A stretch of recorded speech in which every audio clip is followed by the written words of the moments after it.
నెల 6వ తారీఖు నుండి కాంగ్రెస్ ప్రభుత్వం చేపట్టబోతున్నటువంటి బీసీ కులగణనను రేవంత్ రెడ్డి గారు సక్రమంగా నిర్వహించి బీసీల యొక్క రాష్ట్రంలో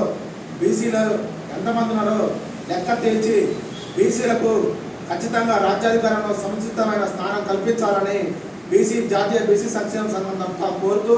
రాహుల్ గాంధీ గారు భారత జోడో యాత్రలో బీసీల యొక్క వెనకబాటుతనాన్ని చూసి భారతదేశంలో అత్యధిక మంది బీసీలు ఉన్నప్పటికీ వీరికి సరైనటువంటి నిర్ధారణ లేక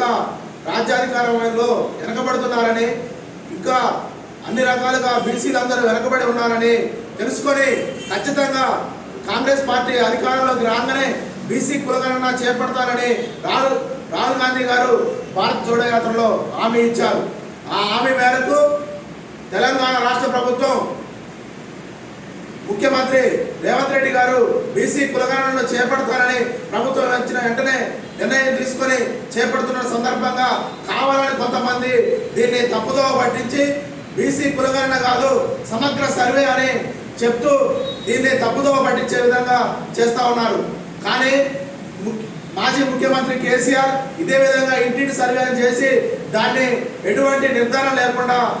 ఏమీ చేయకుండా అట్లే కాలం గడిపి జరిగిపోయింది. ఇవాళ కూడా ప్రభుత్వం సరైన నిర్ణయంతోనే ఖచ్చితంగా దీన్ని బీసీ కులగణన చేపట్టి బీసీల